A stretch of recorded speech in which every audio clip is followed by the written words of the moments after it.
नमस्कार, आप देख रहे हैं लोकतंत्र और मैं हूं आपके साथ प्रियंका। संविधान की धारा 324 में चुनाव आयोग को मुक्त और निष्पक्ष चुनाव कराने के व्यापक अधिकार दिए गए हैं, लेकिन आयोग की यह नैतिक ताकत भी है कि वो राजनीति के दलदल के बिना किसी पक्षपात के एक रेफरी की हैसियत से अपना दायित्व निभाएगा।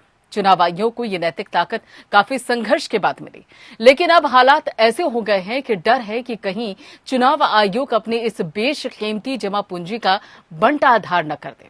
कोरोना काल में जिस तरह से सियासी दलों को बेलगाम तरीके से कोविड प्रोटोकॉल अनदेखी करने का लाइसेंस दिया, उससे आयोग का दमन कहीं न कहीं पूरी तरीके से देखा जाए तो ये दामन दागदार हुआ है। सवाल अब ये उठने लगे हैं कि क्या कोरोना महामारी के बीच चुनाव आयोग ने 5 राज्यों के विधानसभा चुनाव के दौरान अपनी जिम्मेदारी निभाने में देरी कर दी? क्या चुनाव आयोग को बड़ी रैलियों को पहले ही रोक लेना चाहिए था? क्या चुनाव आयोग ने अंत में आकर जो कदम उठाए उसे पहले ही उठा लेना चाहिए था? क्या सत्ता पक्ष के प्रति चुनाव आयोग नरम था? ये सवाल तब उठे जब कोविड की दूसरी लहर के विकराल रूप धारण करने के बीच चुनाव आयोग की कोशिशों पर कई सवाल उठे और आलोचनाएं भी हो रही हैं। मद्रास हाईकोर्ट ने कोरोना की लहर के लिए चुनाव आयोग को जिम्मेदार ठहराया और हत्या का केस दर्ज करने तक की बात कह डाली। वहीं पिछले दिनों ममता बनर्जी ने चुनाव आयोग के अधिकारियों की कई कथित व्हाट्सएप चैट भी दिखाई और कहा कि चुनाव आयोग पूरी तरीके से बीजेपी के इशारों पर काम कर रहा है। कांग्रेस ने भी चुनाव आयोग को कटघरे में खड़ा कर दिया। सियासी छिटाकसी और साथ ही अदालती फटकार के बीच जिस तरह से चुनाव आयोग सवालों के घेरे में आया है, आज हम उसे संदर्भ में आयोग की निष्पक्षता और सियासी दलों की इस निष्पक्षता को कायम रखने की जिम्मेदारी पर चर्चा करेंगे। लेकिन उससे पहले नजर डालिए रिपोर्ट पर।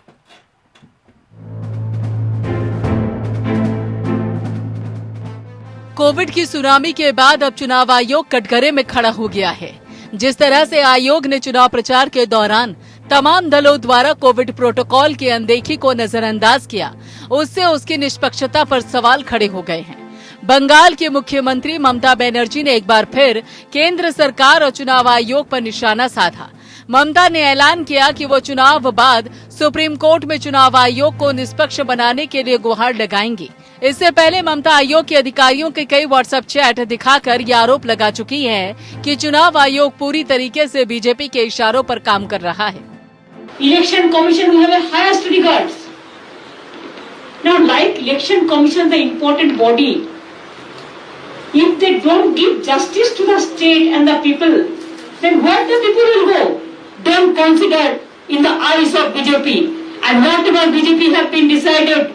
So our request would be, please see, BJP has the agency power, BJP has the government of India power, but one central government cannot misuse their own power for a state election. Congress ने पश्चिम बंगाल विधानसभा चुनाव में प्रचार को लेकर निर्वाचन आयोग द्वारा दिए गए निर्देश को लेकर उस पर कटाक्ष करते हुए कहा कि 4 राज्यों में मतदान संपन्न होने और एक राज्य में लगभग संपन्न होने के बाद आयोग ने सख्त आदेश दिया। पार्टी के मुख्य प्रवक्ता रणदीप सुरजेवाला ने ट्वीट किया, हाँ, चुनाव आयोग ने 4 राज्यों में चुनाव पूरा होने और 5वें राज्य में लगभग पूरा होने के बाद कड़े निर्देश दिए हैं। वैसे चुनाव आयोग की लापरवाही का असर भी दिखा और तमाम राजनीतिक दल बेधड़क रैली करते रहे और उन राज्यों में अब कोविड की हालत बेहद गंभीर होने लगी है। हालांकि यही सही है कि अब चुनाव आयोग ने तमिलनाडु, केरल, पुडुचेरी, असम, पश्चिम बंगाल में विधानसभा चुनाव की अधिसूचना जारी की थी, तब इतनी गंभीर स्थिति नहीं थी, लेकिन जैसे जैसे चुनाव प्रक्रिया बढ़ी, हालत गंभीर होती गई। एहतियात के लिए चुनाव आयोग के दिशा निर्देश कागजी ही साबित हुए। इससे पहले कोविड-19 महामारी के दौरान राजनीतिक रैलियों की अनुमति देने के लिए मद्रास हाईकोर्ट ने सोमवार को भारत के चुनाव आयोग पर कड़ी टिप्पणी की। मुख्य न्यायाधीश संजीव बनर्जी ने चुनाव आयोग के वकील से कहा, आपकी संस्था व्यक्तिगत रूप से कोविड-19 की दूसरी लहर के लिए जिम्मेदार है। आपके अधिकारियों पर हत्या के आरोपों में मुकदमा दर्ज किया जाना चाहिए। आयोग कोर्ट के आदेशों के बावजूद कोविड-19 मानदंडों को लागू करने में विफल रहा। अब कोरोना वायरस के बढ़ते प्रकोप के बीच चुनाव आयोग ने अहम फैसला किया है। 5 राज्यों में हुए विधानसभा चुनावों के नतीजे 2 मई को घोषित किए जाएंगे। ऐसे में चुनाव आयोग ने नतीजों के बाद किसी तरह के विजय जुलूस या जश्न पर पूरी तरीके से बैन लगा दिया। 4 राज्यों में चुनाव खत्म हो गया है, जबकि बंगाल में महज 1 चरण की वोटिंग बाकी है। ऐसे में सवाल उठ रहे हैं कि क्या चुनाव आयोग की नींद देर से खुली है? क्या अनदेखी का कारण आयोग पर सियासी दबाव था? लोकतांत्रिक चुनावी प्रक्रिया की मर्यादा को सुरक्षित रखने की जिम्मेदारी वाली संस्था के ईमानदारी पर अगर आंच आए तो इसके परिणाम बेहद गंभीर हो सकते हैं। Bureau report. जी हाँ, चुनाव के दौरान जब असम, पश्चिम बंगाल और उसके अलावा जो दूसरे राज्य रहे, जब वहां पर विधानसभा चुनाव थे, तो उस दौरान चुनाव आयोग ने खासतौर पर निर्देश दिए, गाइडलाइंस जारी की कि कोरोना काल के चलते प्रोटोकॉल का पालन किया जाएगा। लेकिन सभी नियम कायदों की धज्जियां उड़ाते हुए सियासी दल नजर आए, सियासतदान नजर आए। अब ऐसे में जब बात आई है मतगणना की, तो उस दौरान चुनाव आयोग ने बाकायदा ये कहा है कि जो भी जीत का प्रत्याशी होगा वो बाकायदा 2 लोगों के साथ पहुंचेगा और उसको बाकायदा जीत का सर्टिफिकेट दिया जाएगा। जश्न नहीं मनाया जाएगा। हालांकि कुछ नियम कायदे जरूर निर्धारित किए गए हैं, लेकिन अब जब पूरी तरीके से अगर देखा जाए हालात बेकाबू हो चुके हैं, उसके बाद चुनाव आयोग जागा है। इसी मुद्दे पर बातचीत करने के लिए हमारे खास मेहमान हमारे साथ जुड़े हुए हैं। आपको बता दें कि रमन मलिक हैं, जो कि प्रवक्ता है बीजेपी के, वो हमारे साथ जुड़े हुए हैं। और इसके अलावा अतुल लोधी पाटिल हैं, जो कि कांग्रेस के प्रवक्ता के, वो भी हमारे साथ हैं। और मोहम्मद अमीन हैं, जो कि x joint director election commission है, वो भी हमारे साथ जुड़े हैं। और साथ ही संजय सरकार हैं, जो कि नेता शिवसेना है, हमारे साथ जुड़े हुए हैं।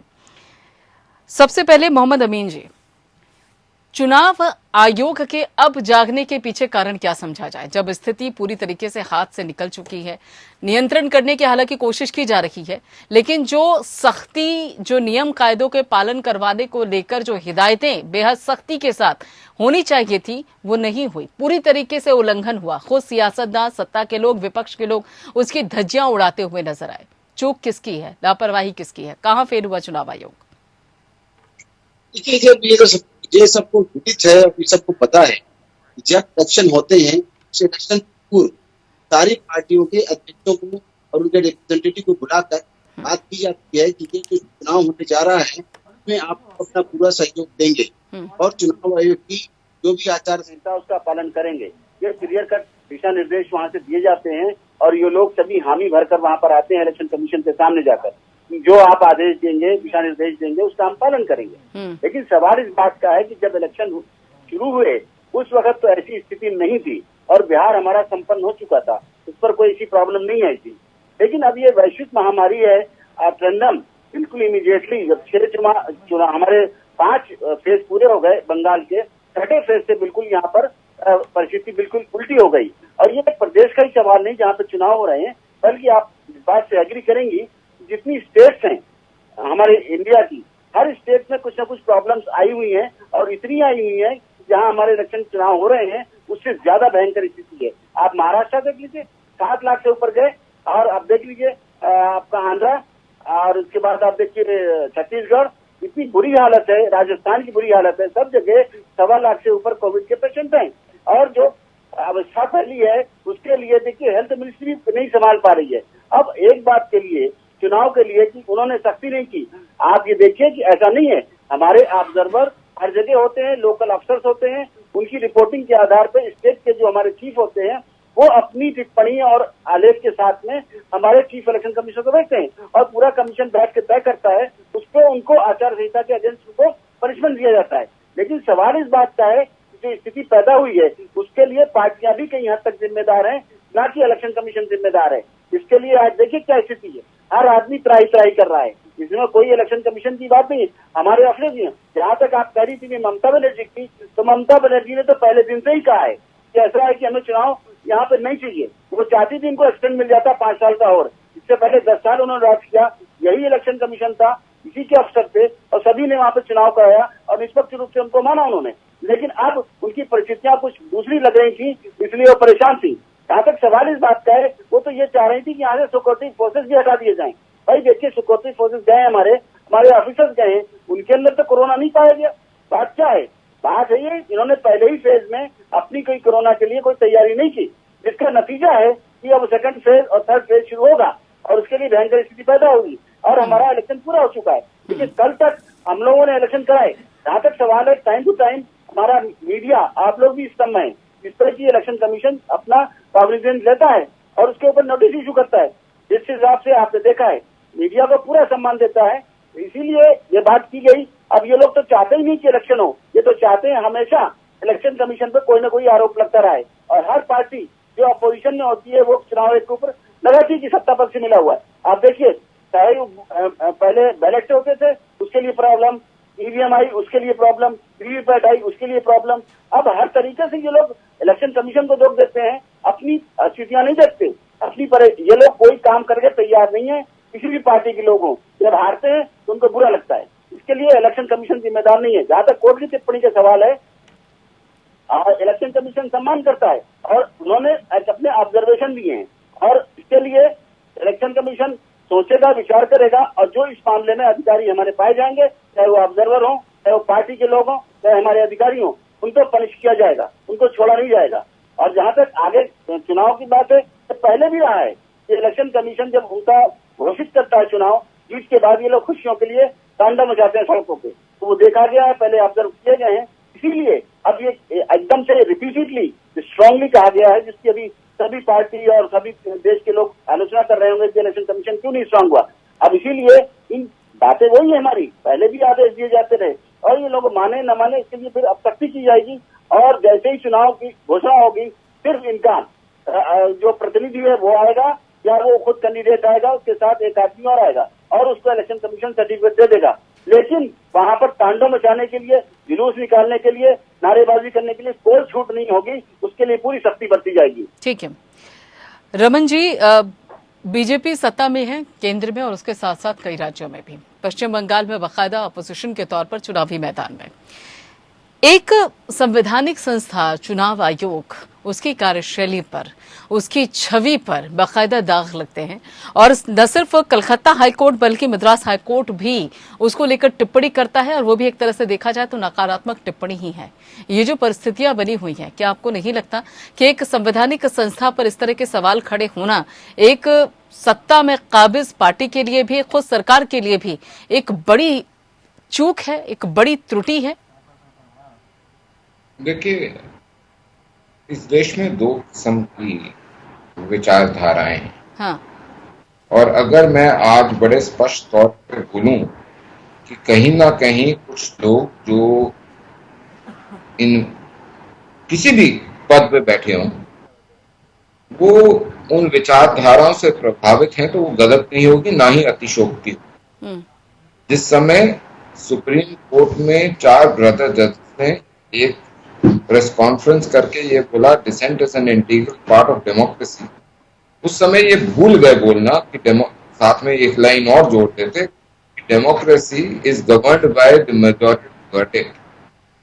तो ये जो एक आधा हाफ बेक की बात, लेकिन हाँ इतना मैं जरूर मानता हूं कि जिस समय पहली वेव कोविड चल रही थी, भाजपा ने बड़े जोर शोर से बहुत आदरपूर्ण पूरे राजनीतिक परिप्रेक्ष्य में ये बोला था सभी दलों को कि हम वर्चुअल रैली करते हैं, हम नहीं करते, लेकिन उस समय कोई नहीं माना था। यहां तक कि आपको याद होगा विभिन्न समय पे ईवीएम पे पर जब जीत जाओ कोई सवाल, जब हार जाओ सवाल उठ जाता है।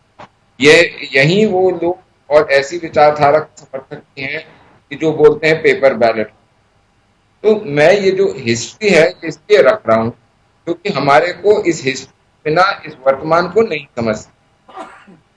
जहां तक बात है सारे नियमों की पालन करने के लिए, तो बीजेपी ये मानती है कि जो बाकी दल करेंगे, अगर बाकी दल इसको मानते हैं तो हमारे को भी कोई दिक्कत नहीं है, हम वर्चुअल रैली करने को भी तैयार हैं, हम बाकी चीजें करने को तैयार हैं। लेकिन सवाल सबसे बड़ा ये है कि 2 चीजों का पुष्टि होनी चाहिए। एक तो आपकी सुविधा अनुसार आपका स्टैंड नहीं होना चाहिए, आपका स्टैंड क्लियर होना चाहिए।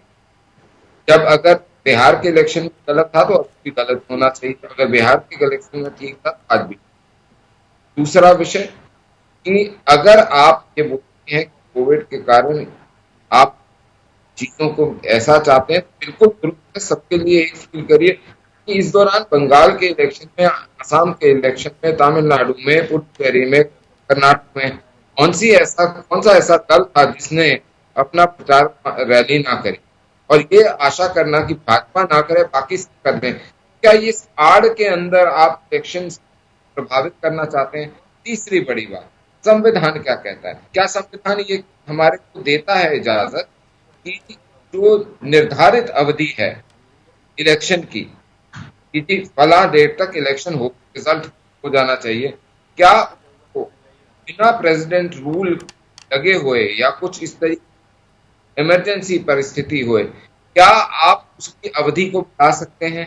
क्या संविधान ये इजाजत देता है? मेरे को तो जितना मैंने पढ़ा है, मेरे को नहीं लगता कि ऐसी इजाजत है। एक और चीज है, तो कोर्ट के अंदर बात करी जा रही है, कोर्ट के अंदर कई लोगों का मत है कि 156 के अंतर्गत ये वो मोटो चीज उठा सकता है और संवैधानिक प्रक्रिया के ऊपर कर सकता है। लेकिन जहां तक मैंने पढ़ा है 257 को अगर ध्यान से रखें तो वो उसकी परिधि भी डिफाइन करता है।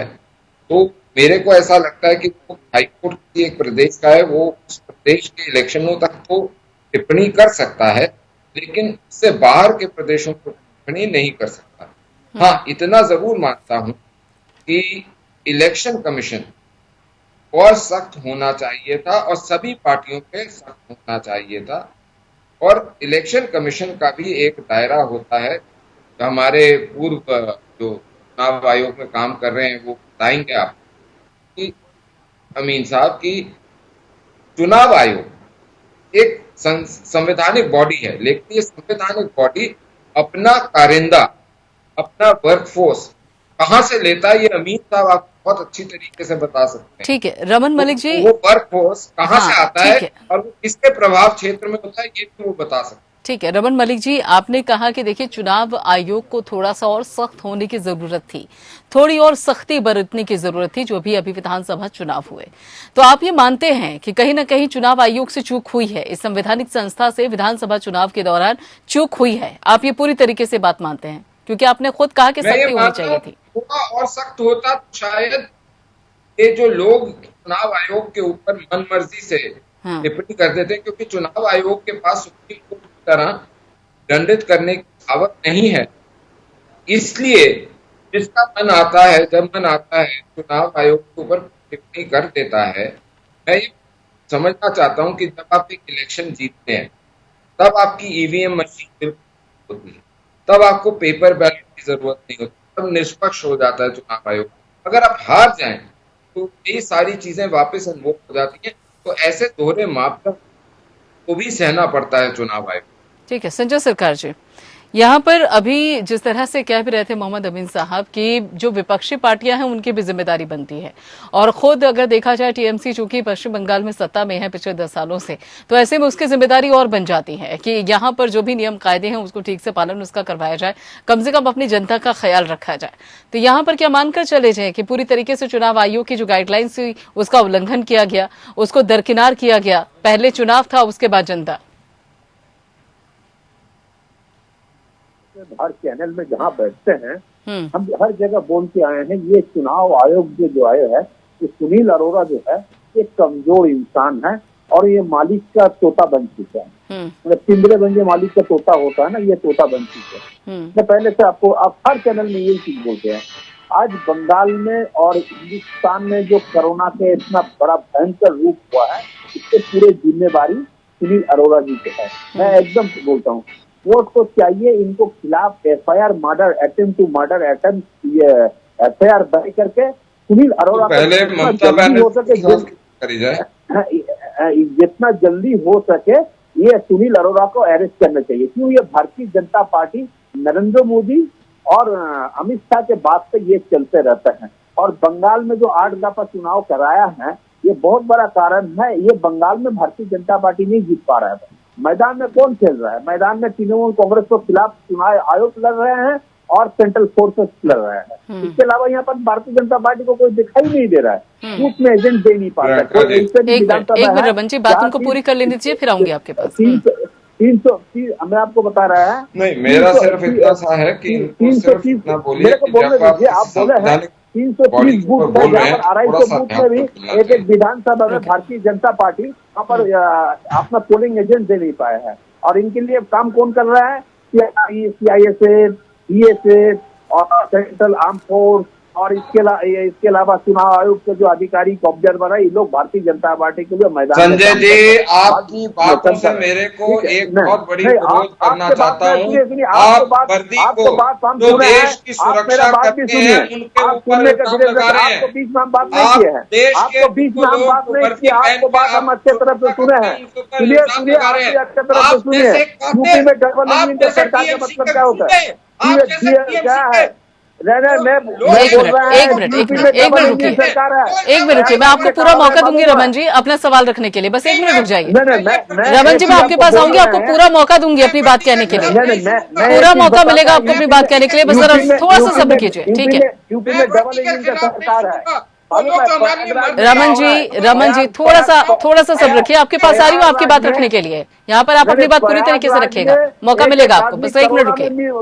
किसी का कोरोना में मृत्यु हो रहा है, किसी को कुछ बीमारी में मृत्यु हो रहा है। वहाँ पर जो शमशान भूमि है जहाँ लाश जलाया जाता है, वहाँ पर 22-22 हजार रुपया ले रहा है। ठीक है संजय सरकार जी, एक आदमी को जो मर जा रहा है उसको जलाने के लिए एक मिनट हो रहा है 22-22 हजार रुपया लेके। एक मिनट आपको बताता है 900 किलोमीटर दूर है, आपको मैं बता रहा हूँ अयोध्या से। ठीक है संजय सरकार जी, ट्रीटमेंट करने के लिए संजय सरकार जी, अब जरा सुनिए भी तो सुनिए, ठीक है? बोलिए। आपने यहाँ पर चुनाव आयोग पर सवाल खड़े कर दिए, ठीक है? आपको लगता है कि वहां पर कहीं ना कहीं कोई त्रुटि रही होगी, कमी रही होगी, आपने सवाल खड़े कर दिए। सत्ता पक्ष पर आपने सवाल खड़े कर दिए, विपक्षी पार्टियों पर भी आपने सवाल खड़े कर दिए। मेरा सिर्फ इतना सा सवाल है कि जब यहाँ पर चुनाव आयोग की तरफ से गाइडलाइंस थी बाकायदा कि देखिए सोशल डिस्टेंसिंग रखिएगा, मास्क पहनकर रखिएगा और जो भीड़ है वो इकट्ठी मत होने दीजिएगा। चलिए यहाँ पर अगर 1 मिनट रुकिए ना, सवाल तो पहले सुन लीजिए, सवाल तो सुन लीजिए। लेकिन टीएमसी के नेताओं को, टीएमसी के कार्यकर्ताओं को हमने बाकायदा देखा, खासतौर पे 7वें और 8वें चरण के चुनाव के दौरान भी हम देख रहे थे, खासतौर पे जब पीक पर था, अभी भी है बल्कि, उस दौरान भी टीएमसी के कार्यकर्ता बिना मास्क के पूरी भीड़ लेकर बाइक रैली निकाल रहे हैं, पदयात्रा निकाल रहे हैं। उस दौरान ना उन्हें गाइडलाइंस का ख्याल हो रहा था, ना ही वो इस तरह की परिस्थितियों का ख्याल कर रहे थे। आप तो सत्ता में है ना पिछले 10 सालों से। नहीं, बेकार बेबुनियाद बात करता है। क्यों? कोरोना से 1.5 साल से तृणमूल कांग्रेस और ममता बनर्जी लड़ रही है, हर जगह प्रयास किया है। यहाँ पर हर हॉस्पिटल में अलग अलग बेड, ऑक्सीजन की व्यवस्था किया गया है, ऊपर स्पेशलिस्ट हॉस्पिटल। चुनावी रैलियों में क्यों भूल गए? यहाँ पर फ्री में वहाँ पर कोरोना का ट्रीटमेंट हो रहे हैं, आपको मालूम नहीं है? भारतीय जनता पार्टी, अगर मैं आपको स्पीच में बताते हैं, आप ये यूनिटी ऑफ स्टैच्यू बनाने के लिए 3000 करोड़, राम मंदिर बनाने के लिए 11,000 करोड़, और अदानी अंबानी को ओएफ किया 2,02,000 करोड़, जिसमें जैसा का जो इंफ्रास्ट्रक्चर है 1,073 करोड़ रुपए इनको भी ओएफ कर दिया है। अगर इतना पैसा अगर ओएफ नहीं करते थे, ये पैसा अगर फजूली खर्चा नहीं करते थे, ठीक है संजय सरकार जी, Atul ji, medical college hospital ठीक है और 5,05,000। ठीक है, रुक जाइए संजय सरकार जी। अतुल जी एक बात बताइए, जिस तरह से हाईकोर्ट ने, मद्रास हाईकोर्ट ने और उसके साथ ही कलकत्ता हाईकोर्ट ने सीधे चुनाव आयोग को कटघरे में खड़ा कर दिया, और जो इस वक्त परिस्थितियां, 1 मिनट रुक जाइए संजय सरकार जी, और भी मेहमान बैठे, जरा उनकी भी सुन लें, रुक जाइए प्लीज। ठीक है, सुन लीजिए। अगर 10 लाख करोड़ रुपया हिंदुस्तान का पैसा लेके 28 गुजरात का आदमी और विजय मल्ल्या का पैसा फरार नहीं हो जाए। ठीक है, रुकिए 1 मिनट अब रुक जाइए संजय सरकार जी, प्लीज रुकिए अब। ठीक है अतुल जी, जो परिस्थितियां अभी बनी हुई है, जिस तरह से मद्रास हाईकोर्ट ने और उसके साथ साथ मद्रास हाईकोर्ट के साथ कलकत्ता हाईकोर्ट ने जो सवाल खड़े किए चुनाव आयोग पे, ये एक बहुत बड़ा धब्बा है। जरा सोचिए कि कोर्ट को यहाँ पर चुनाव आयोग को लेकर टिप्पणी करनी पड़ रही है, ये कहना पड़ रहा है कि जो परिस्थितियां बनी हुई है चुनाव आयोग की तरफ से बनी हुई है, अगर वो थोड़ी सख्ती रखता तो शायद हालात काबू में रहते। ये जो परिस्थितियां हैं चुनाव आयोग को लेकर, भविष्य कुछ देखते हैं क्या इसका? नहीं, ऐसा है, मैं रमन मलिक जी से विनती करूंगा। हाँ। हमने की बात बहुत धैर्य से सुनी, तो वो भी सच्चाई जो है ना वो धैर्य से सुने, क्योंकि मैं सब्सटेंशिएट करूंगा, मैं जो बात रखूंगा उसके पीछे प्रूफ भी रखूंगा। क्या इस देश में कोई भी संवैधानिक, रमन जी किसी को तो बोलने दीजिए, अब सुन लीजिए, फिर आपके पास आ रही हूँ। एक मिनट, मैं आपकी सारी बातें सुनने को तैयार हूँ। अभी तो बोलना शुरू किया है उन्होंने। 1 मिनट, मैं सिर्फ एक चीज सुनते। हाँ, तो अभी टीएमसी के प्रवक्ता ने ये बात कही कि जो हमारे अर्धसैनिक बल वहां है और वो टिके हुए हैं, तो दूसरी पार्टी पे के लिए काम कर रहे हैं, क्या वो इससे इत्तेफाक करते हैं, हाँ या नहीं? ठीक है, चलिए और जवाब दीजिए नहीं, मुझे। तो क्या सवाल पूछा उन्होंने? मुझे सुने नहीं दे रहा ठीक से उनका। रमन जी सवाल जल्दी से दोहराइए अपना। अतुल जी, जिस प्रकार से टीएमसी के जो प्रवक्ता हैं उन्होंने ये हमारे अर्धसैनिक बल हैं देश के जो वहां पे इलेक्शन कर रहे हैं पर आरोप लगाया कि वो एक दल के लिए, हमारे दल के लिए, चाहे वो हो हमारे ऊपर, बीजेपी के लिए काम कर रहे हैं। क्या आपको ये लगता है कि देश का वर्दी पहनने वाला सैनिक या अर्धसैनिक वो किसी पार्टी के लिए काम करता है? ठीक है, और क्या आप इसका समर्थन करेंगे? ठीक है अतुल जी। टीएमसी का प्रवक्ता नहीं हूँ, मैं इंडियन नेशनल कांग्रेस का प्रवक्ता हूँ और मैं मेरी बात रखूंगा, मैं किसी की सफाई नहीं दूंगा, पहली बात। और आप शांति से सुनेंगे, ऐसे आपसे बिनती, आप बड़े हैं उम्र में और तजुर्बे में, दोनों में बड़े हैं। जो सच्चाई है इस मोड़ पे जहां खड़े हैं हम, जहां हमको माननी पड़ी, क्या इस देश की कोई संवैधानिक संस्था स्वायत्त रही है कि ऑटोनॉमी बची है? सीबीआई में सीबीआई रेड करती है रात को 1 बजे। सीबीआई किसके अंडर में आती है? पीओमे के अंडर में आती है। चलो एक उदाहरण दिया मैं, अब मैं चुनाव आयोग के कई ऐसे उदाहरण दूंगा जिसमें चुनाव आयोग ने सरकार की तरफ अपना जो रुझान है वो दिखाया। 2017 में गुजरात का चुनाव था, हिमाचल प्रदेश का चुनाव था, लेकिन साहब को उद्घाटन करना था रोरो सर्विस का, इसलिए हिमाचल का चुनाव डिक्लेयर हो गया, गुजरात का नहीं हुआ था। गुजरात का 2 दिन बाद चुनाव डिक्लेयर हुआ। ये एक उदाहरण। दूसरा उदाहरण, 2019 के लोकसभा चुनाव में अशोक लवासा नाम के चुनाव आयुक्त थे, उन्होंने डिसेंट दिखाया था। उनका डिसेंट ना तो लिखा गया ना माना गया, उनको इतना परेशान किया गया कि उनको एशियन डेवलपमेंट बैंक में बाद में भेजा गया। ये पहली बार हुआ इतिहास में। आज तमिलनाडु, 2 बड़े स्टेट की बात करते हैं हम, तमिलनाडु में 234 विधायक है असेंबली, और बंगाल में 294 की असेंबली है। तो हो सकता है वो अगर 2 चरण में अगर वहां के चुनाव हो गए तमिलनाडु के, तो इसका तीसरा चरण लग जाता 50 सीट का, और 3 चरण में हो सकते थे। लेकिन 5 स्टेट में चुनाव थे और साहब को, आदरणीय प्रधानमंत्री जी को पूरा मौका मिलना चाहिए, पूरा वक्त मिलना चाहिए, इसलिए वहां पर रैली करने के लिए 8 चरण में ये चुनाव रखा। ये तीसरी, चौथी बात। 5वीं बात, इस देश के प्रधानमंत्री जिनको इस देश ने बहुत प्यार किया, इस देश के गृह मंत्री अमित शाह जी, इन्होंने कब मास्क पहना? इन्होंने खुद प्रोटोकॉल का फॉलोअप लिया? आप आम जनता से अपेक्षा करते हो? इन्होंने किया? नहीं किया। क्या कर रहा था चुनाव आयोग? कुछ नहीं कर रहा था चुनाव आयोग। चुनाव आयोग ने ना तल्ख टिप्पणी की ना कुछ। राहुल जी ने सबसे पहले जब प्रकोप बढ़ा तो उन्होंने इस बात को समझा और सुमोटो उन्होंने किसी के तल्ख टिप्पणी का उन्होंने इंतजार नहीं किया। उन्होंने कहा कि मैं ये रैलीज जो है कांग्रेस वहां से विड्रॉ करती। वो खुद भी संक्रमित हो गए, प्रियंका जी भी संक्रमित हो गई।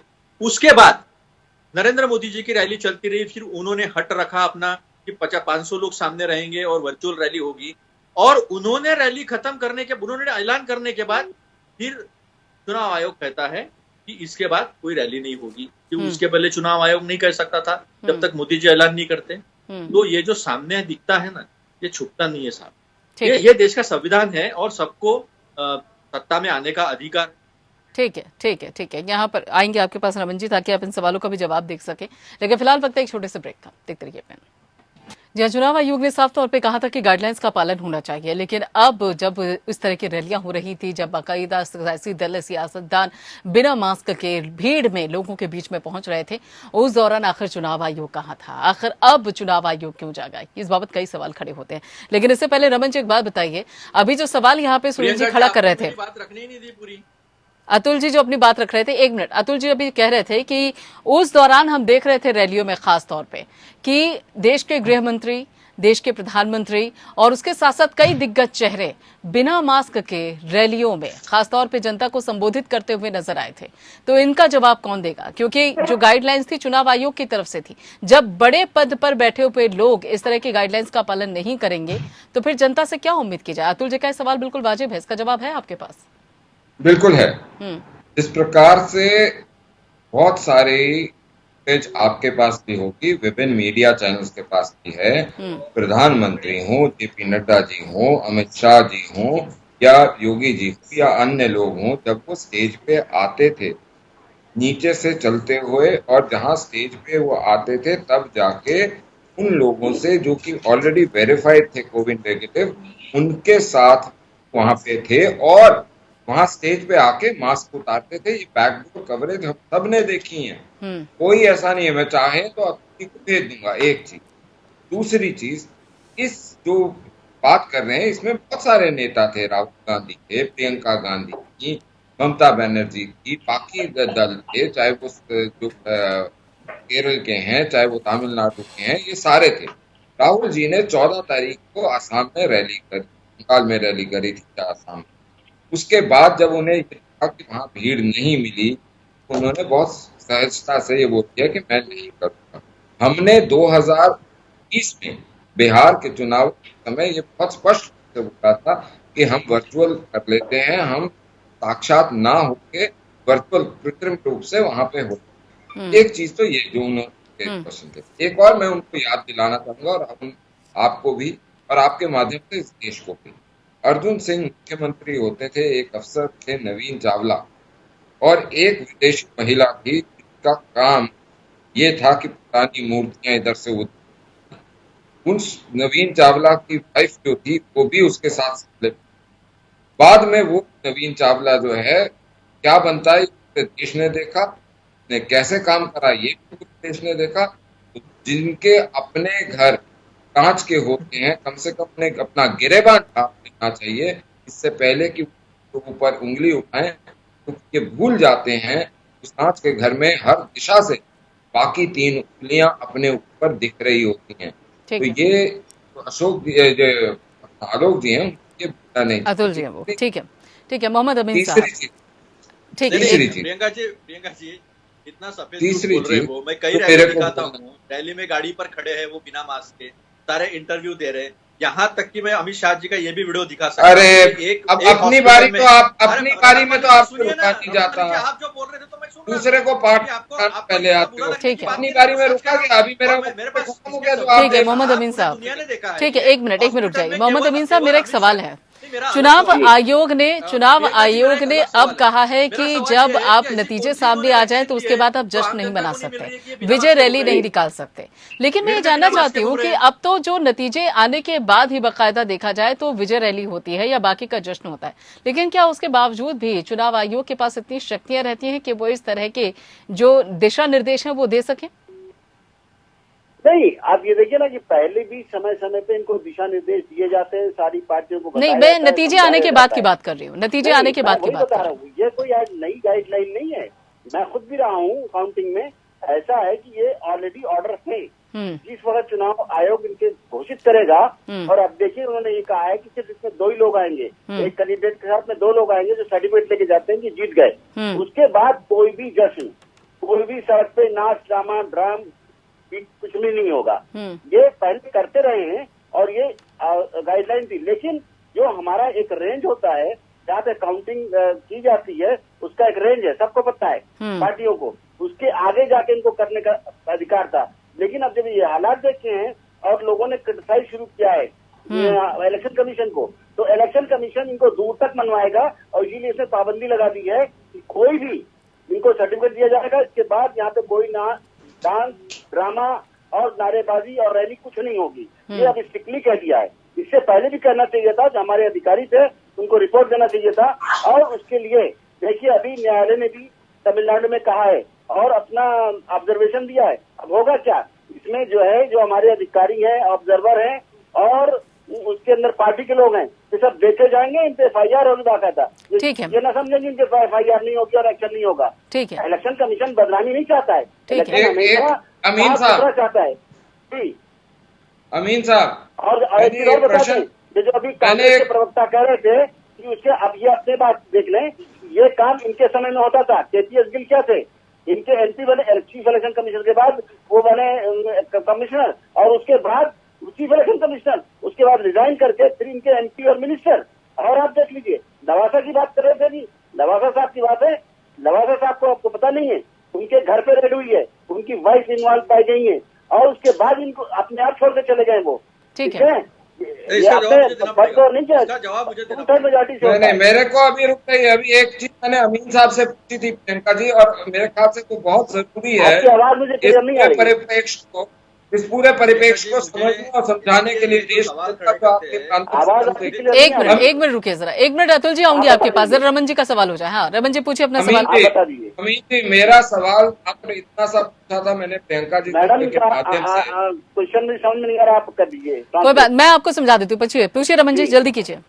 मेरा सवाल सिर्फ था कि इलेक्शन कमीशन जो इलेक्शन ऑर्गेनाइज करता है और जब करता है तो उसमें जो लॉ एंड ऑर्डर और बाकी लॉजिस्टिक्स और एडमिनिस्ट्रेटिव मशीनरी है, ये सारे कोई कार्य इलेक्शन कमीशन के नहीं होते। ये कहाँ से सोर्स होते हैं और उन अधिकारियों पर व्यवहारिक तौर पे जो देखा गया है कि किसका प्रभाव रहता है, ये थोड़ा सा अमीन साहब स्पष्ट कर दें।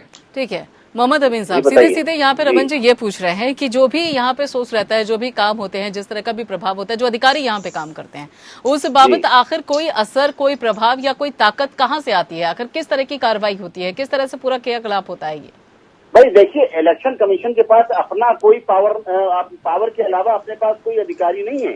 स्टेट गवर्नमेंट के ऑफिसर, सेंट्रल गवर्नमेंट के ऑफिसर, सेंट्रल फोर्सेस की एजेंसीज, ये सब उनको लेके ही इलेक्शन कराया जाता है और साथ में पार्टियों को भी लिया जाता है कि वो सहयोग करेंगी। ठीक है, अभी तो ममता जी का है, आपने सुना होगा बयान। ठीक है, आपने अभी मोहम्मद अमीन साहब, आपने कहा कि अभी कोई ताकत नहीं होती है, सारे जो संसाधन होते हैं वो आपको गवर्नमेंट से मिलते हैं, और आपने अब निर्देश ये जारी किया है कि जब नतीजे सामने आ जाएंगे तो बाकायदा जो है वो जश्न या रैलियां नहीं होंगे। क्या यहाँ पर चुनाव आयोग के पास किसी तरीके की ताकत है? क्योंकि आपने गाइडलाइंस भी जारी की थी, वो किस तरह की फॉलो हुई, तस्वीरें आपके सामने हैं। लेकिन अगर नतीजे आने के बाद कोई भी रैली किसी भी पार्टी के जरिए, किसी भी सियासी दल के जरिए होती है, तो क्या चुनाव आयोग के पास ऐसी कोई ताकत रहेगी कि वो एक्शन ले? नहीं, जब तक वहाँ पे विधानसभा फॉर्म नहीं हो जाती। आपको एक चीज बता दूं, तब तक नोटिफिकेशन के उस दिन तक ये सारी पावर इलेक्शन कमीशन के पास है। जिस दिन अनाउंस होता है उस वक्त, और उसके बाद जब तक इनकी असेंबली कंस्टिट्यूट नहीं हो जाती है, गवर्नर को हम लोग नहीं देते लिस्ट, तब तक नोटिफिकेशन तक हमारे पास पावर होती है इलेक्शन कमीशन के पास। तो जब यहाँ पे तारीखों का ऐलान किया गया था, उस दौरान हम मानते हैं कि शायद इतना पीक नहीं रहा होगा कोरोना का, लेकिन जब बाकायदा चरण दर चरण यहाँ पे चुनाव होते रहे पश्चिम बंगाल में या दूसरी जगहों पर, तो उसके बाद क्या चुनाव आयोग के पास इतनी ताकत नहीं थी कि वो कोई एक्शन ले सके, खासतौर पर तब जब कोरोना काल में संक्रमित मामले पीक पर है? देखिए, छठे फेज में ये इतनी भयंकर स्थिति देखी गई है। छठे फेज से 5वें फेज तक ऐसा कुछ भी नहीं था दादा। और कोरोना के लिए हमारे जो अफसर थे उनको ब्रीफिंग थी, पार्टियों को भी नोटिस था। इन लोगों को सबको सहयोग करना चाहिए। ये प्रदेश का चुनाव है, देश के लिए लोग काम कर रहे हैं और इलेक्शन कमीशन कोई अकेला नहीं कर सकता है, तो इसके लिए सबका सहयोग चाहिए और ये हर आदमी एक्सरसाइज करना चाहता है। आज की स्थिति देखिए कि देश के अंदर जो कोरोना की प्रोटोकॉल है, होम मिनिस्ट्री ने गाइडलाइन जारी की है, तो क्या हर कोई बात मान रहा है? हेल्थ मिनिस्ट्री ने भी कहा है, लेकिन कौन करता है इस काम को? ठीक है, संजय सरकार जी, बाद में एजेंसीज को ऊपर डाल देते हैं। बंगाल में इलेक्शन कमीशन चुनाव करा रहे हैं, भी चाहिए। ठीक है, संजय सरकार जी कुछ कह रहे हैं। ठीक है, अब एक मिनट मोहम्मद अमीन साहब सुन लीजिए ना, संजय सरकार की भी सुन लीजिए ना प्लीज। ठीक है, संजय सरकार जी बताता है, अमित शाह नरेंद्र मोदी को इंस्ट्रक्शन में बंगाल में इलेक्शन कमीशन इलेक्शन करा रहा है। प्रधानमंत्री नंबर बात है, रिटायर करने के बाद में रिटायर करने के बाद में इसको गोवा का गवर्नर बना के भेज रहे हैं सुनील अरोड़ा का। दूसरे नंबर है, बंगाल में जेपी नड्डा सभा में आदमी नहीं हुआ था, बिल्कुल खाली थे। अमित शाह को 5 सभा था जहाँ पर भी आदमी नहीं था। इनके पास इसकी कोई ठीक है, इस चर्चा को आगे बढ़ाएंगे। ठीक है, एक मिनट रुकिए यहाँ पे, इस चर्चा को आगे बढ़ाएंगे, लेकिन फिलहाल रुकेंगे एक छोटे से ब्रेक के लिए। देखते रहिए। अक्सर यही माहौल देखने को मिलता है, खासतौर पे जब भी विधानसभा चुनाव होते हैं, खासतौर पे जब अब कोरोना काल के दौरान यहाँ पर अगर पश्चिम बंगाल में, असम में और उसके साथ साथ तमिलनाडु में अगर चुनाव हो, विधानसभा चुनाव, जब गाइडलाइंस का पालन नहीं किया जाता है, तो उस दौरान यहाँ एक तरफ चुनाव आयोग का कहना है कि पार्टियां सपोर्ट नहीं करती हैं, पार्टियों का कहना यह है, जो सियासी दल है उनका कहना है कि चुनाव आयोग के जो नियम कायदे हैं और चुनाव आयोग जो नियम कायदों का पालन करवाता है उसमें कहीं ना कहीं कोई त्रुटि है, कोई कमी है। सबसे बड़ा सवाल कि क्या सच में पॉलिटिकल पार्टी सपोर्ट नहीं करती है चुनाव आयोग को? बात करने के लिए मेहमान हमारे साथ जुड़े हैं। संजय सरकार जी, आखिर क्यों सपोर्ट नहीं मिलता है पॉलिटिकल पार्टीज का चुनाव आयोग को? संजय सरकार जी आपको बताते हैं। हाँ। मेरे बंगाल में हम लोग जितना रैली किया है, सोशल डिस्टेंस मेंटेन करके, सैनिटाइजर से व्यवहार रख के, सब कुछ रखे। दीदी में अब देखो दीदी फीस भी दिया तो मास्क में लगा कर फीस देते थे। नरेंद्र मोदी, जेपी नड्डा और अमित शाह जैसे नहीं है। मैं आपको हकीकत बताता, बंगाल में हम लोग पूरा प्रोटोकॉल के हिसाब से पूरा चुनाव प्रचार किया है। हम लोग हर जगह चुनाव प्रचार जो प्रोटोकॉल के हिसाब से किया है। मेरे लाखों आदमी समागम हुआ तो उसमें भी मास्क लगा के। भारतीय जनता पार्टी को प्रधानमंत्री के सभा में 10,000 आदमी भी नहीं आता है।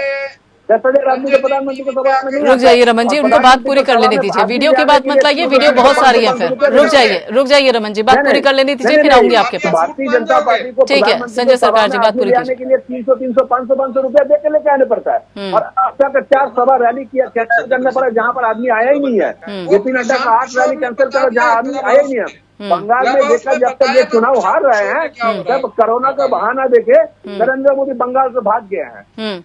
तो आप ये कह रहे हैं संजय सरकार जी, आप ये कह रहे हैं कि टीएमसी ने सभी गाइडलाइंस का पालन किया है। चुनाव आयोग ने जो गाइडलाइंस दी थी, टीएमसी ने सभी गाइडलाइंस का पालन किया। भारतीय जनता पार्टी को मालूम था बंगाल में जिस स्थिति में उसको रैली में प्रधानमंत्री के सभा में 8,000, 10,000 आदमी आ रहा था और ममता बनर्जी के सभा में लाखों का समागम होता था। आपको जितना वीडियो क्लिप चाहिए तो दे देंगे। ब्रिगेड में जब सभा किया तो उसमें भी आदमी नहीं है। 500 से 300 रुपया देकर नरेंद्र मोदी को सभा में आदमी लेकर आने पड़ता है। रहने दीजिए, वो भी बिहार से। ठीक है, पैसा देकर बिहार से आदमी को लेकर आने पड़ता है। मुझे लगा कि शायद कोई तो सियासी दल होगा ये मानेगा कि हाँ हमारी तरफ से गलती हुई है। कोई तो ऐसा सियासी दल होगा जिसमें कहने की हिम्मत होगी कि हाँ रैली के दौरान हमसे गलती हुई है। तो गलती किया नहीं है, गलती तो चुनाव आयोग ने किया है, नरेंद्र मोदी और अमित शाह ने किया है। मतलब जो गाइडलाइंस यहाँ पे चुनाव आयोग के द्वारा दी गई थी, अगर उसका कोई सियासी दल पालन नहीं करता है तो ये चुनाव आयोग की गलती हो गई। अतुल जी ठीक है, ये चुनाव आयोग की गलती हो गई क्या अतुल जी? कि चुनाव आयोग जो गाइडलाइन जारी करता है, अगर कोई पॉलिटिकल पार्टी उसको नहीं फॉलो करती तो ये चुनाव आयोग की गलती है। पॉलिटिकल पार्टीज की कोई जिम्मेदारी नहीं बनती। प्रियंका जी, सबकी जिम्मेदारी बनती है, लेकिन एक आप बात समझ लीजिए, जो संस्थाएं हैं वो संस्थाएं जो सत्ता में है केंद्र में, उसके पास सारी जानकारी होती है। कोविड सेकंड वेव जो है उसके बारे में ने उनको आगाह किया था, क्या हो सकता है, क्या नहीं हो सकता है, इसका विमर्श किया, किसी से विमर्श किया, लेना चाहिए नहीं लेना चाहिए इसका विमर्श किया। और आप एक बार चुनाव में चले जाते हो तो चुनाव एक लड़ाई के समान होता है, फिर वो जीतने के लिए हर कोई कोशिश करता है। तो सवाल विपक्ष से पूछने से अच्छा जो पक्ष सत्ता में है, जिसके हाथ में निर्णय क्षमता है, वो कैसे निर्णय लेता है, इसके ऊपर भी थोड़ा ध्यान देना चाहिए। मैं किसी के ऊपर उंगली दिखाने की मेरी कोशिश नहीं है। दूसरी बात, अमीन साहब मैंने आपको कुछ नहीं कहा। जो दल 30 साल के बाद बड़ी मेजॉरिटी से दूसरी बार चुनकर आता है, संविधान का रक्षण करना उसकी पहली जिम्मेदारी होगी। और वो ऐसा अगर करता है तो आज हमारे देश में IAS ब्यूरोक्रेसी से और अलग अलग संस्थानों से जो होशियार लोग हैं उन्होंने राजनीति को ज्वाइन किया है, उनको सम्मान मिला है, लेकिन किस तरह ज्वाइन किया है ये इंपॉर्टेंट बात है। अगर विनोद राय ज्वाइन करते हैं तो उसका सम्मान नहीं हो सकता, उसका सम्मान नहीं हो सकता। अगर अरोरा ज्वाइन करते हैं उसका सम्मान नहीं हो सकता, क्योंकि आप अपनी पोजीशन को, आप संविधान को कॉम्प्रोमाइज कर अगर कुछ बेनिफिट लेते हो। रंजन गोगोई बिल्कुल सम्मान नहीं हो सकता उनका, उनको उनकी छीटू हुई है जब वो राज्यसभा में गए हैं, क्योंकि जिस तरह के निर्णय खुद बैठे, वो 4 जजेस में वो खुद आए थे और खुद बैठे थे और खुद के खिलाफ मॉलेस्टेशन का केस चलाया, वो महिला को सम्मान नहीं मिला। और संविधान कहता है कि अगर एक भी मजलूम को सम्मान नहीं मिलता तो गलत है। तो ये सारी चीजों का हमको ख्याल रखना पड़ेगा। इसीलिए कोर्ट को कहीं ना कहीं लगा कि हमें हमारी जिम्मेदारी निभानी चाहिए, इसलिए हर जगह से निर्णय आए हैं। समझ लीजिए रमन मलिक जी, लोगों के जान का सवाल है। ठीक है रमन मलिक जी, ठीक है अतुल जी, आपकी बात सामने आ गई। ठीक है, आपकी बात आ गई। ठीक है, आपकी बात आ गई अतुल जी। रमन जी एक बात बताइए, बिहार चुनाव हुआ था 2020 की अगर बात की जाए, रुक जाइए जरा अतुल जी, संजय जी प्लीज रुकिए अब जरा। ठीक है, अब रुक जाइए, आप दोनों की बात आ गई। रुक जाइए आ गई आपकी बात। आपने इस देश के लोगों की, आम जनता की जान धोखे में डाली। ठीक है, आपकी बात आ गई रमन।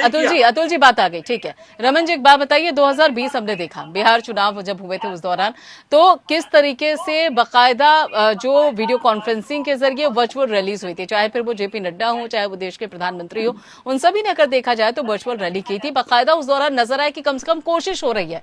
पश्चिम बंगाल या इन चुनावों में आखिर ऐसा क्या हो गया कि कोशिश तक नजर नहीं आई?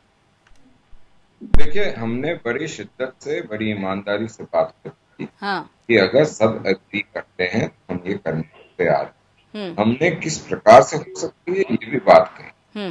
लेकिन आज मैं आपके माध्यम से ये भी पूछना चाहूंगा कि हम अरे वो वैक्सीन तो बताओ जो मोदी जी ने, हम चुनाव आयोग की बात करते हैं सर, अभी मर्चें लगेंगी। अभी जो मैं बोलने लगा हूँ अतुल जी, मर्चें लगेंगे। पूछ रहा था आम जनता को फायदा हो थोड़ा पानी लेकर रखना साथ में, थोड़ा पानी लेकर। मेरा कोई स्वार्थ मैं ये पूछना चाहता हूँ कि इतना भीड़ में मध्य महाराष्ट्र के अंदर और प्रियंका जी ने छत्तीसगढ़ के और अंदर राहुल जी ने इतना पालन किया, हर बार अरे फिर भी संक्रमित जी, हो गए, तो थोड़ा सा बता थोड़ा दो, लेकर फायदा हो जाएगा सर। थोड़ा पानी आपने जय शाह ने 2 साल में, सर पानी, 2 साल में सर पानी पिए, पानी कोई फायदा नहीं है इस तरह से रमन जी, अतुल जी, रमन जी, इस तरह से कोई फायदा नहीं है। जो असल बात है वो सामने नहीं आ पाएगी। मैंने भी उनसे सवाल पूछा है, कृपया जवाब सुन लेने दीजिए। ठीक है रमन जी, बात पूरी कीजिए, मेरे सवाल का जवाब दीजिए कि आखिर पश्चिम बंगाल चुनाव में ऐसा क्या हो गया। को तैयार है प्रियंका जी, एक मिनट। यहाँ चुनाव आयोग को आप लोग चटकाने को तैयार हुए हैं, घूम रहे हैं और ऐसे घूम रहे हैं जैसे कसाई घूम रहा हो कि जी अभी बकरा मिलेगा। मैं ये पूछना चाहता हूँ कि महाराष्ट्र के अंदर, छत्तीसगढ़ के अंदर कौन सा ऐसा, या पंजाब के अंदर या दिल्ली के अंदर कौन सा ऐसा चुनाव हो रहा था, कौन सा ऐसे एक कोई रिलीजियस चल रहा था, कोई ऐसी चल रही थी जिससे कि इतना बड़ा पैर बन गया? क्या वो सारा का सारा चुनाव आयोग डालोगे क्या? मैं ये समझना चाहता हूँ, जो महामारी, ठीक है मैं मानता हूँ चुनाव की रैलियों के बाद बढ़ोतरी आई है, लेकिन उनकी बजाय रैलियां भी हैं, लेकिन और वजहें भी हैं। जिस प्रकार से आप अभी टीएमसी के नेता बोल रहे थे, मैं इनको 36 स्टेप भेज देता हूं जहां ये भी दिखता है कि कितना पालन टीएमसी ने करा है, और ये भी दिखा सकता हूं कि कैसे टूटी हुई टांग के ऊपर दूसरी टांग रख के ममता दीदी अलग विषय पे चलेगा। इतना जरूर रमन जी एक बात बताइए, रमन जी एक बात, ठीक है उस मुद्दे पे बाद में बात करेंगे, ठीक है उस मुद्दे पे बाद में बात करेंगे। एक बात बताइए मुझे, सिर्फ मेरे एक सवाल का जवाब दीजिए। एक 5 सेकंड बिल्कुल उचित नहीं है महिलाओं के बारे में। इतना जरूर इनको बोल देता हूँ, संजय भाई 2 तारीख को मेरी दीदी की विदाई है बंगाल से, जरूर आना। ठीक है, ठीक है रमन जी, सपना आप देखते रह जाइएगा। ठीक है, ठीक है, एक मिनट, ठीक है, तो नहीं होगा, अब रुक जाइए, बस हो गया, ठीक है। मोहम्मद अमीन साहब, एक टीएन शेषन जब उस दौरान 90 का एक दशक हुआ करता था, पूर्व चुनाव आयुक्त थे वो जो एक इमेज उन्होंने बनाई थी, जो तस्वीर, जो छवि उन्होंने चुनाव आयोग की बनाई थी, खासतौर पे टीएन शेषन के बारे में आप भी जानते होंगे कि किस तरह का उनका एक अपना रुतबा था। उस दौरान चुनाव आयोग की अपनी क्या छवि थी, क्या हुई गलतियां ऐसी कि वो छवि भी चली गई, वो ताकत भी चली गई, फैसले लेने का जो मादा था वो भी चला गया। अच्छा अब हमारी बात सुनिए। हाँ। ऐसा है कि मैं उस समय तो वहाँ पर नहीं था।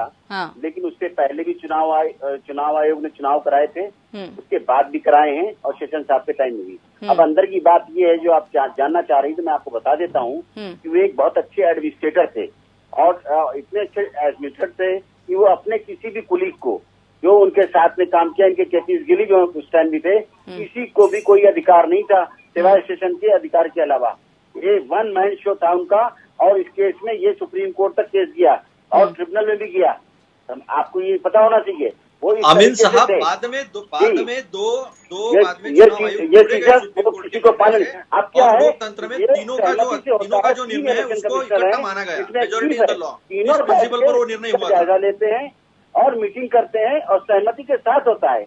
एक डिक्टेटरशिप नहीं चलानी है, इलेक्शन कराना है और देश में प्रजातंत्र को बाहर। चलिए एक आखिरी सवाल, वक्त बहुत मेरे पास बहुत कम है, मोहम्मद अमीन साहब बहुत कम वक्त है। अब मैं सिर्फ इतना जानना चाहती हूँ कि जब नतीजे सामने आएंगे तो क्या इस वक्त चुनाव आयोग को आप पूरी तरीके से सक्षम देखते हैं क्या, उन जश्न की रैलियों को, उन विजय रैलियों को नियंत्रित करने में देखते हैं, पाते हैं उसको पूरी तरीके से सक्षम, या वहां पर भी चूक है, वहां पर भी कुछ ना कुछ अगर देखा जाए एक्सक्यूजेस सामने आ जाएंगे? देखिए आप, कोई वैसी बात नहीं है, अब मीडिया भी है, पार्टी के लोग भी हैं, सभी लोग हैं, उनके सामने ये बातें आएंगी। और अब पूरा चुनाव जितना करता है शक्ति, आप इन पे किसी पे भरोसा नहीं करेंगे, इन पार्टी के लोगों पे नहीं करेंगे, वो अपना राज चलाएंगे कि इलेक्शन के टाइम में किसी तरह की कोई कोरोना का, मतलब आपके पास भी इस सवाल को लेकर कोई साफ जवाब है नहीं। ठीक है, चलिए बहुत बहुत शुक्रिया आप सभी लोगों का इस चर्चा में शामिल होने के लिए, और खासतौर पे जिस तरीके से अभी जो परिस्थितियां बनी हुई हैं उस बाबत अभी भी अगर देखा जाए, चर्चा में भी वही चीज निकलकर सामने आई, एक दूसरे पे आरोप प्रत्यारोप कि अगर चुनाव आयोग कमजोर पड़ा, वो गाइडलाइंस का पालन नहीं करवा पाया। चुनाव आयोग का कहना था कि जो पॉलिटिकल पार्टी है उनकी तरफ से सपोर्ट नहीं मिल पाया। अब देखना यह है कि जब नतीजे सामने आ जाएंगे उसके बाद क्या सियासी दल जो इस वक्त परिस्थितियों की गंभीरता है उसको समझेगा, या फिर गली गली में विजय रैली या फिर जश्न दिखाई देंगे। फिलहाल इतना ही, बाकी खबरों के लिए आप जुड़े रहिए एपीएन के साथ।